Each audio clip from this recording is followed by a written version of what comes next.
নমস্কার বন্ধুরা, welcome to my channel my fortune story. আশা করছি আপনারা সবাই ভালো আছেন। ফিরলাম নতুন ভিডিও নিয়ে। ভিডিওটি সম্পূর্ণ দেখার অনুরোধ রইল। আর ভিডিওটি দেখে যদি ভালো লেগে থাকে তাহলে প্লিজ একটা লাইক করে দেবেন, আর অবশ্যই চ্যানেলটি সাবস্ক্রাইব করে আমার পাশে থাকবেন। তাহলে চলুন ভিডিওর বিষয়বস্তুটা বলি। আজকে সকালবেলা আমি ছেলেকে স্কুলে দিতে এসেছিলাম। ওর বাবা রোজ দিয়ে আসে আর আমি নিয়ে আসি, কিন্তু আজকে তা করিনি। আজকে আমিই দিয়ে এসেছি। আর দিয়ে এসে সামনাসামনি একটা মন্দির আছে, লক্ষ্মীনারায়ণ হনুমানজি আছে এই মন্দিরে। তো এই মন্দিরে এসে বসেছিলাম। মন্দিরটা ভালো, কিন্তু তার মধ্যেও যেন কেমন একটা বাড়ি বাড়ি ব্যাপার আছে।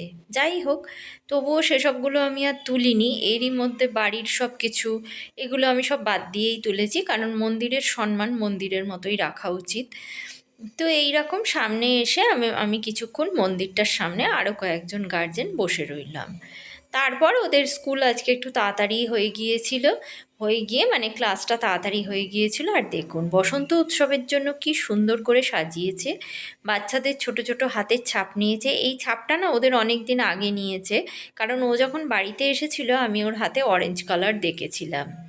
তারপরে ধুয়েও দিয়েছে। যাই হোক, সেগুলো সবই ঠিকঠাক হয়ে গিয়েছিল। আর দেখুন, এক রাশ পলাশ ফুল নিয়ে হাজির বসন্ত। বসন্ত এসে গেছে, এই যে দোলযাত্রা, এর থেকেই আমরা বুঝতে পারি কি সুন্দর নানান রঙের আবির। এখানে সব কিছু সুন্দর করে আর কি টিচাররা করেছে, সাজিয়ে রেখেছে। নানান রঙের বাহার দিয়ে শুরু হবে আজকের ওদের অনুষ্ঠান। তো এই যে ওরা সব ঠিকঠাক করে নিচ্ছে, এবার শুরু হবে। আস্তে আস্তে আন্টিরা বাচ্চাদের নিয়ে আসছে, দোলের কালার এনেছে, পলাশ ফুল এনেছে। এখন না ওদের এই স্কুলে গিয়ে আমি নতুন প্রথম দেখলাম হলুদ কালারের পলাশ। নীল দিগন্তে ওই ফুলের আগুন লাগলো, বসন্তে সৌরভের শিখা জাগলো। কবির এই লেখনী এখনই প্রাণবন্ত হয়ে উঠবে আমাদের নার্সারি ওয়ানের ছোট্ট ছোট্ট লাল নীল এক ফুলের সাজির দলের কাছে।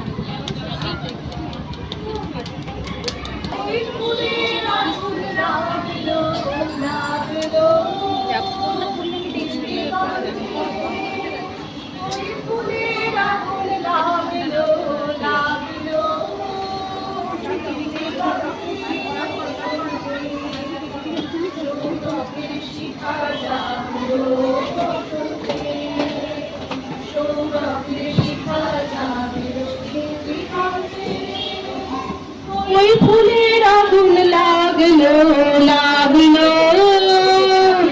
দিগন্তে, হতাশের লাগে ধাঁধা রবির আলোয় ওই কি বাধা, হতাশের লাগে ধাঁধা রবির আলোয় ওই কি বাধা। ধরার কাছে আপনাকে সে মাগলো, ধরার কাছে আপনাকে সে মাগলো, সরষে খেতে ফুল হয়ে তাই জাগলো নীল দিগন্তে। ওই ফুলের আগুন লাগলো লাগলো নীল দিগন্তে, নীল দিগন্তে। নীল দিগন্তে মোর বেদন খানি লাগলো, অনেক কালের মনের কথা জাগলো দিগন্তে। দিগন্তে মোর বেদন খানি লাগলো, অনেক কালের মনের কথা জাগলো। এলো আমার হারিয়ে যাওয়া কোন ফাগুনের পাগল হাওয়া, এলো আমার হারিয়ে যাওয়া কোন ফাগুনের পাগল হাওয়া। বুঝি এই ফাগুনে আপনাকে সে মাগলো, এই ফাগুনে আপনাকে সে মাগলো, সরষে খেতে ঢেউ হয়ে তাই জাগলো নীল দিগন্তে। ওই ফুলের আগুন লাগলো লাগলো নীল দিগন্তে, ওই ফুলের আগুন লাগলো লাগলো নীল দিগন্তে। সৌরভের শিখা জাগলো বসন্তে, সৌরভের শিখা জাগলো নীল দিগন্তে, ওই ফুলের আগুন লাগলো লাগলো নীল দিগন্তে।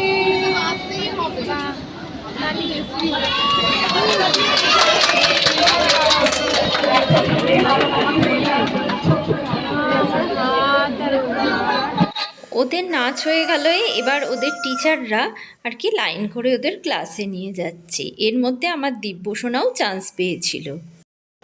এখন আমরা বেরোচ্ছি শোরুমে যাব বলে। তো চলুন ভিডিওটি কন্টিনিউ করি, আশা করছি ভালো লাগবে।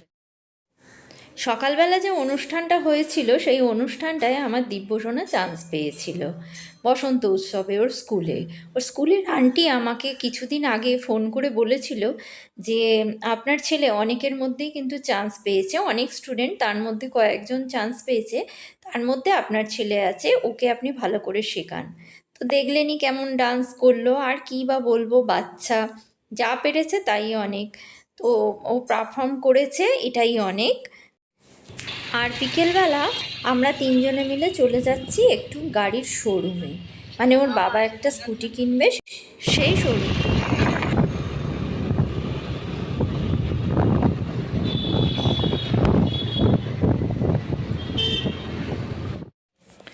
অনেকগুলো গাড়ির শোরুমেই গিয়েছিলাম জানেন তো সেই দিন।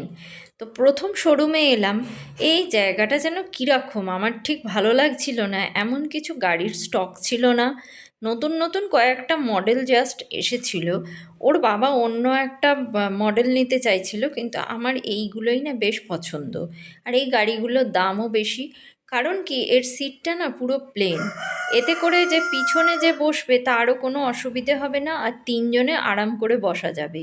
কিন্তু উঁচু নিচু হয়ে থাকা যে সিটগুলো সেগুলোতে কিন্তু তিনজনে বসতে খুব কষ্ট হয়, আর আমাকে তো তিনজনে বসবার জন্য সেটা ভাবতেই হবে। আর যদি দুজনেও বসা হয় তো এইরকম উঁচু নিচু সিটে না খুব কষ্ট হয়। তো সেই জন্য গাড়ি অনেক দেখে নিতে হবে। আর আমার দিব্যসোনার চয়েস দেখুন, ওখানে গিয়ে সবসময় এই সুপার বাইকগুলোই নাকি ওর পছন্দ। আমি যখন বললাম এই বাইকটাকে কি বলে, কি নামের, ও বললো ওটা সুপার বাইক। না আমার না এই স্কুটিটা খুব পছন্দ হয়েছে। দুঃখের বিষয় কি জানেন তো, আমি চালাতে পারি না। যদি আমি চালাতে জানতাম তাহলে অবশ্যই ওর বাবাকে বলতাম যে এই স্কুটিটা যেন আমাকে কিনে দেয়।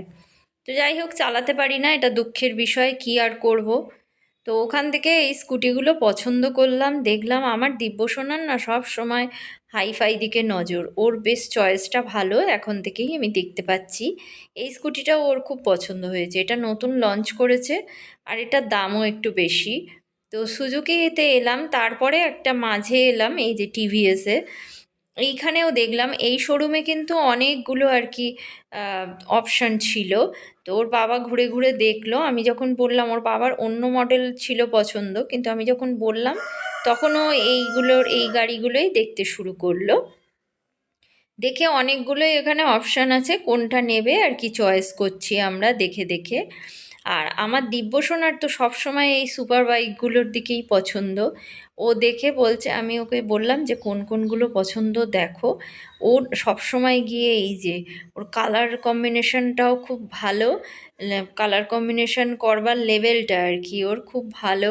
তারপর যেখানে যেখানে ও বাইক দেখছে সেখানেই দৌড়ে যাচ্ছে সুপার বাইক বলে। দেখুন এই বাইকটা আলাদা করে রাখা আছে, ওটা নাকি সুপার বাইক, আর ওটাই ওর পছন্দ। আর এই স্কুটির মধ্যে কোনটা পছন্দ সেটাও ও দেখছে, ওর চয়েসটা কিন্তু ভালো। আর এই যে এটাও সুপার বাইক।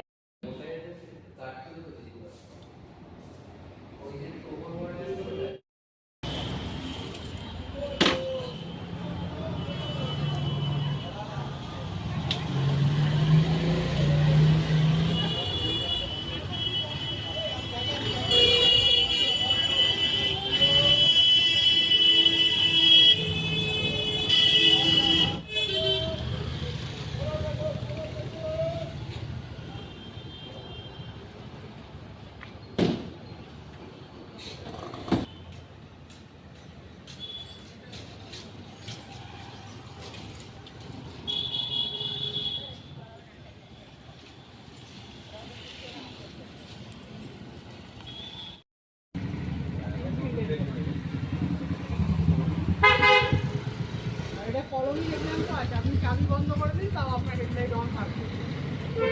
এটা হচ্ছে কলমই হেডল্যাম্প, এটা আপনার 10 থেকে 15 সেকেন্ড আলোটা অন থাকবে, যাতে আপনি অন্ধকার জায়গায় যদি গাড়ি রাখেন অ্যাটলিস্ট সামনে হেঁটে চলে যাবেন।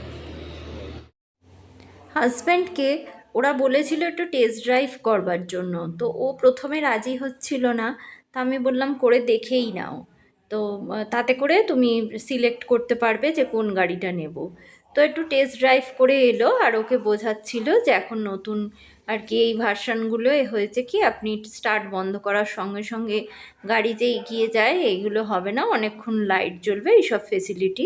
আর ও কিছুটা ডাউন পেমেন্টও করে দিল দোকানে, দিয়ে এইভাবে আমরা চলে এলাম এবার বাড়িতে। তো ভিডিওটি আজ এই পর্যন্ত রাখলাম, ফিরবো নতুন ভিডিও নিয়ে। ততক্ষণের জন্য সবাই ভালো থাকবেন, সুস্থ থাকবেন। নমস্কার।